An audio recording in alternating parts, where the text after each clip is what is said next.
Ja, så kommer der lige en opdatering på dag 2. Den fik jeg ikke lige lavet i går aftes. Vi kørte fra Rasthof i Leipzig og så til camping nede i Steiner. Ja, camping Steiner, som ligger i Bolzano, lige syd for Bolzano. Det var en tur på lige godt 750 km, og igen med 4 opladninger. Og det skal så lige til sidst, vi havde sådan set den 5., fordi mens vi spiste morgenmad på Autohof, så fik vi også lige ladet op der. Det gik rigtig godt det meste af tiden. Vi havde et enkelt sted, hvor der var kø i cirka 40 minutter. Sandsynligvis var det en ulykke, fordi der kom noget udrykningskøretøjer, men da vi kom forbi, så var der, vi har ikke set noget i hvert fald. Og så er det jo gået rigtig meget ned ad bakke i rigtig, rigtig mange kilometer, da vi begyndte at komme ned i bunden af Tyskland og gennem hele Østrig, og så også ned i Italien her.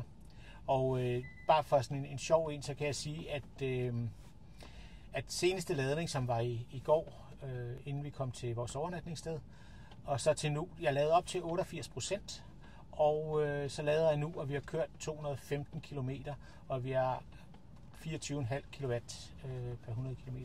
Men alle de her statistikker, dem tager jeg sidst på ugen, når jeg lige har siddet og fået regnet det hele ud, og så skal jeg nok lave en video, så vi får det lidt mere præcist.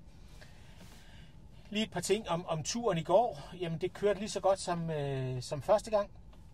Jeg lærte et par ting i går omkring min bil, og omkring navigationen, vil jeg sige. Der var det ved det, at da vi starter ud om morgenen, jamen så begynder den jo at planlægge ruten, og hvor mange steder vi skal ind og lade op.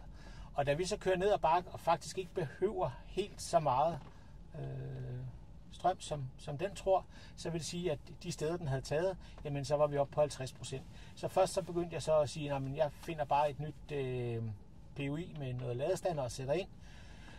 Og der skal man så være meget opmærksom på, i hvert fald i den her bil, at der er sådan en lille markering, som siger, om det er på venstre eller højre side af den her ladestander ligger. Så der var en gang, hvor vi lige skulle under motorvejen, og så tanke der, og så måtte vi lige køre 10 km, før vi kunne komme af en afkørsel, og så tilbage igen. Men det har man så lært af. Det man hellere skal gøre, det er, at man lige skal sige genberegn rute, fordi så gør den det, og så finder den de ladestander, der nu måtte være på turen. Den sidste ladestander, vi kom ind til, det var i selve Brenner. Den kan jeg ikke anbefale, hvis man har campingvogn efter, fordi den ligger inde i en parkeringskælder, eller det er i stueplan, hvis man siger sådan, i et kæmpe indkøbscenter, der ligger. Og der er kun 2,10 meter eller sådan et eller andet i højden, 2,20 meter måske, så der kunne vi i hvert fald ikke få campingvognen med ind, så vi måtte køre ud af byen, og så lige udenfor, eller i udkanten af byen, der var der sådan et kraftværk, hvor de havde en stor parkering, så der måtte vi lige smide den der. Og så tilbage, og så lige lade op, og så hente den igen og køre ned til campingpladsen derfra. Men alt i alt en rigtig god tur, og det er jo det, at hvis man bare lægger sig ind bag lastbilerne, jamen så kører det jo bare stille og roligt og totalt afslappet, og man kommer ud der cirka hver 2-2,5 time og får strukket ben og får lavet og lige slapper af. Og det gør jo også, at selvom vi har kørt 13 timer, både dag 1 og dag 2, jamen så føler man sig ikke fuldstændig bumpet, når det er, at man så holder ind for aftenen. Så jeg kan kun sige, at for mig er det meget bedre egentlig det her med at køre med elbil og campingvogn, end det var egentlig i vores benzinbil. Fordi jeg tror, vi holdt fuldstændig lige så mange pauser, som vi gør nu, fordi man lige skal ud og tisse, man skal ned og noget at spise og drikke. Det bruger vi jo så tiden på, mens vi lader her i stedet for. Og jeg har stort set ikke været ude for at holde mere end en halv time nogle steder, så har vi kørt videre igen. Men det var lige en opdatering på dag 2, og så kommer der en dag 3 her lidt senere. Kan I hygge jer? Hej!